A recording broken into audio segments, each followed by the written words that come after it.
എല്ലാവർക്കും നമസ്കാരം. ഇന്നത്തെ റെസിപ്പി കോൾഡ് കോഫിയാണ്.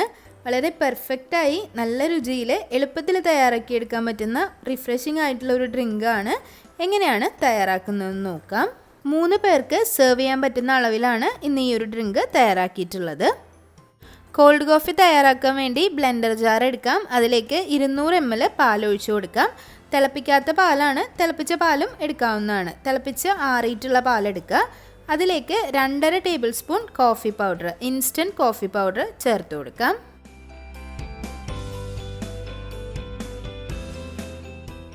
ഇതിലേക്ക് 2 ടേബിൾ സ്പൂൺ പഞ്ചസാര ചേർത്ത് കൊടുക്കാം. മധുരം കൂടുതൽ വേണമെന്നുള്ളവർക്ക് ചേർത്ത് കൊടുക്കാവുന്നതാണ്. ഇതൊരു പാകത്തിനുള്ള അളവായിരിക്കും. ഇനി ഇതിലേക്ക് നല്ലൊരു ടേസ്റ്റിന് വേണ്ടി 1 സ്കൂപ്പ് വാനില ഐസ്ക്രീം ചേർത്ത് കൊടുക്കാം. അതല്ലാന്നുണ്ടെങ്കിൽ ഫ്രഷ് ക്രീം ഉള്ളവരാണെങ്കിൽ 1/2 കപ്പ് ഫ്രഷ് ക്രീം ചേർത്ത് കൊടുക്കാം. ഇത് നല്ലതുപോലെ ഒന്ന് ബ്ലെൻഡ് ചെയ്തിട്ടെടുക്കാം.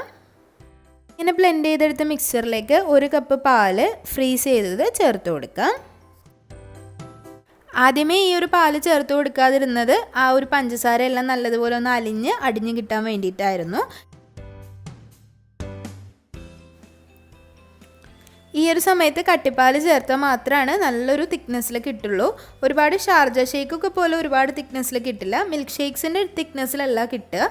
പക്ഷെ എന്നാലും ഒരു കോൾഡ് കോഫിക്ക് ഉണ്ടാകുന്ന ഒരു തിക്നെസ് ഉണ്ടല്ലോ, ആ ഒരു പെർഫെക്റ്റ് തിക്നെസ്സിൽ കിട്ടണം എന്നുണ്ടെങ്കിൽ ഇതുപോലെ കട്ടിപ്പാൽ ചേർത്ത് അടിച്ചെടുക്കണം. സെർവ് ചെയ്യാൻ സമയത്ത് 1 സ്കൂപ്പ് ഐസ്ക്രീം കൂടി ചേർത്ത് കൊടുക്കാം. അത് നിങ്ങൾക്ക് ചോക്ലേറ്റ് സ്കൂപ്പാണെങ്കിൽ കുറച്ചുകൂടി നല്ല ടേസ്റ്റ് ഉണ്ടാവും. ഞാനിവിടെ വാനില തന്നെയാണ് ചേർത്തിട്ടുള്ളത്. മുകളിലൊന്ന് ഗാർണിഷ് ചെയ്യാൻ വേണ്ടി കുറച്ച് ചോക്ലേറ്റ് സിറപ്പ് ഇട്ട് കൊടുക്കുന്നുണ്ട്. അതിന് പകരം ചോക്കോ ചിപ്സ് ഇട്ട് കൊടുക്കാം. കുറച്ചുകൂടി ഐസ് ക്യൂബ്സ് ചേർക്കണമെങ്കിൽ ചേർത്ത് കൊടുക്കാവുന്നതാണ്. ഒരുപാട് തണുപ്പ് വേണമെന്നുണ്ടെങ്കിൽ കുറച്ചുകൂടി ഐസ് ക്യൂബ്സ് കൂടി ചേർത്ത് കൊടുത്തിട്ട് സെർവ് ചെയ്യാം. ഒരുപാട് ആളുകളുടെ ഫേവറേറ്റ് ആണ്. പുറത്തുനിന്നൊക്കെ കുടിക്കുന്ന അതേ ടേസ്റ്റിൽ തന്നെ നമുക്ക് വീട്ടിൽ വളരെ എളുപ്പത്തിൽ തയ്യാറാക്കിയെടുക്കാം. എല്ലാവരും തയ്യാറാക്കി നോക്കിയിട്ട് അഭിപ്രായങ്ങളൊക്കെ കമൻറ്റ് ബോക്സിൽ അറിയിക്കുക. വീഡിയോസൊക്കെ ഇഷ്ടമാവുന്നുണ്ടെങ്കിൽ ലൈക്ക് ചെയ്യുക, ഷെയർ ചെയ്യുക, സബ്സ്ക്രൈബ് ചെയ്യുക.